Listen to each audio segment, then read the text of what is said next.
Hey guys, so here we are, day 6, the final day of walking the old abandoned line.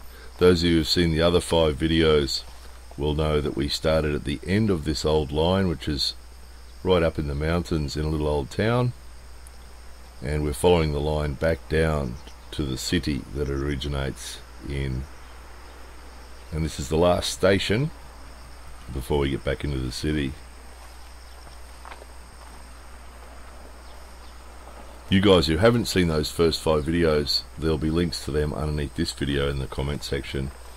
So if you want to check them out, a couple of interesting days there, a couple of old abandoned tunnels, a bridge, a bit of other randomness, a couple other stations.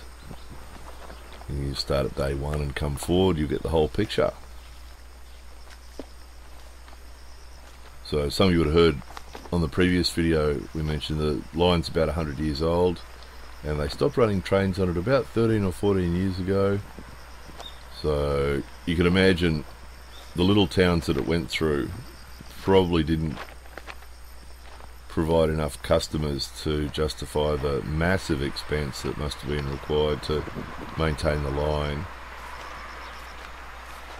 That countryside that it passes through, as you guys know, is pretty wild, so trying to maintain that line and keep the vegetation off the track and stop the trees from falling on the track and the washouts and everything else that they would have been dealing with must have been huge expense to maintain the line with very few customers in those little towns. So it's sort of inevitable that it closed, really, particularly with everybody driving cars these days, of course.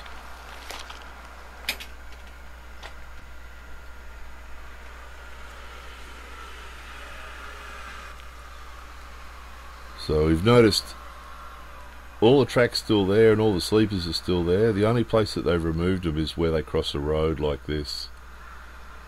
Obviously it just made sense, didn't it? Tear up the track, tear up the sleepers and put down some new bitumen. Sort of inevitable.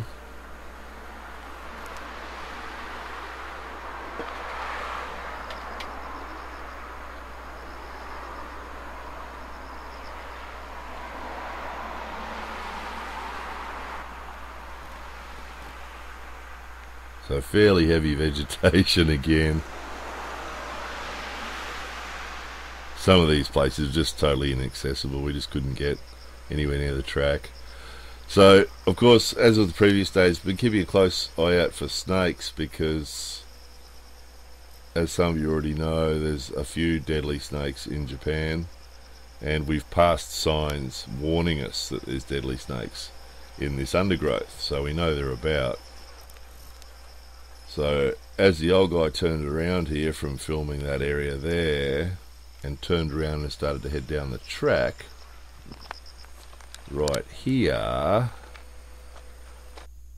almost stepped on that. Can you see the tail? So the snake obviously wasn't expecting sudden movement coming that way, so the snake took off.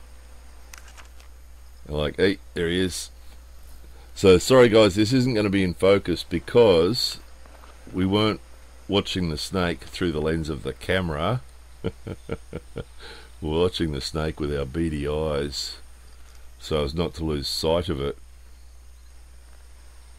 because this is actually half speed. We slowed this video down to half speed for you so you could watch that snake move. It moved twice as fast as that and was very hard to keep track of where it was. It moved really quickly and disappeared, kept disappearing, lose sight of it, and then it would reappear again, we'd lose sight of it again.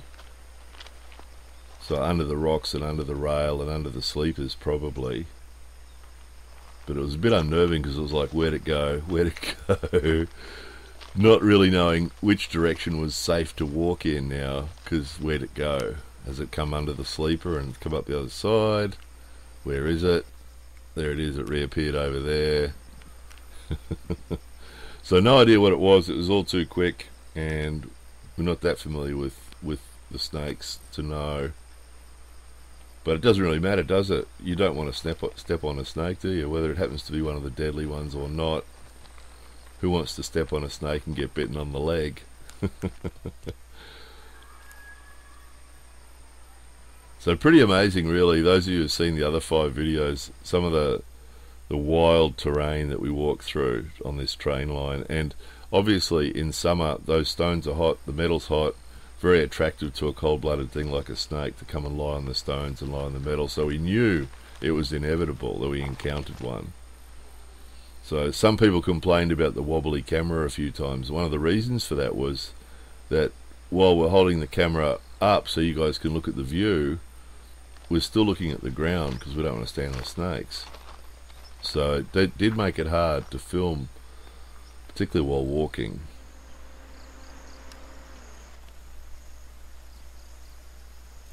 But you would have been disappointed if you saw all those warning signs that we showed you for the mamushi and everything. You would have been disappointed if we did the whole journey and didn't see one snake, wouldn't you?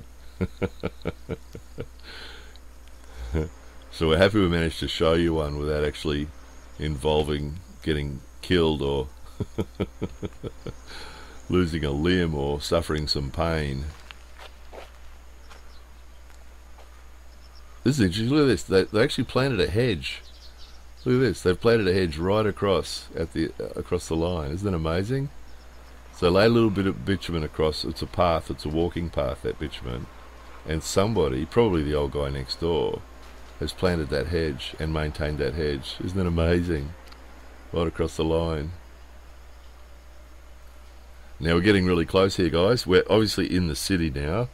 We've come from the countryside into the city, behind all these houses. And there's a really straight piece of track here, and if we zoom right up at the other end, you'll see a couple of crossings with cars going across. And that crossing there where the lines diverge is actually the dividing line between the track that's not used anymore and the track that is. And that pole right in the middle of the track is obviously there as some sort of stopper for a runaway train, or for whatever reason a train would continue up the track. And that's the end of it. That's the end of the abandoned line and the beginning of the maintained line. So the end is in sight. How's that hedge? Isn't it amazing? Isn't it amazing?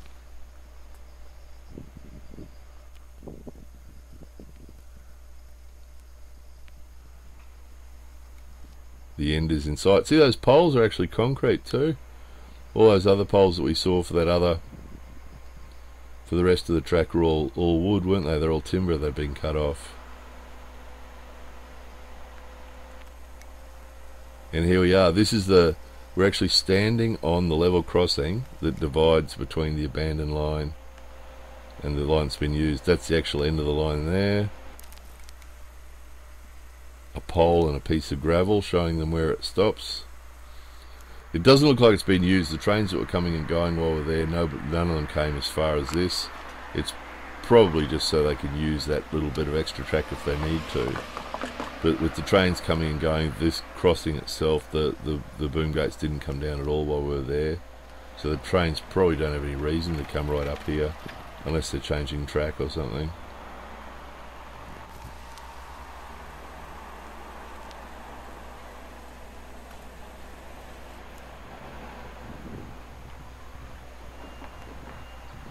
So hopefully this series, it took a bit of doing, as you can imagine. We had to keep travelling out to the countryside to actually get to these places, and there's a lot of logistics involved, and it was a huge production actually to do this trip.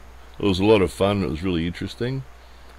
There was a lot of work, a lot of exercise, a lot of hard exercise on the hot summer's days. It was a real effort, but very rewarding and very interesting, because we really didn't have much idea. Google Earth and the other resources that we used weren't really enough to know exactly what we're going to come across.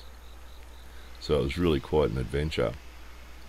So hopefully some of you guys who are into trains enjoyed it, and those of you who are just into the countryside and old stuff got some value from it too.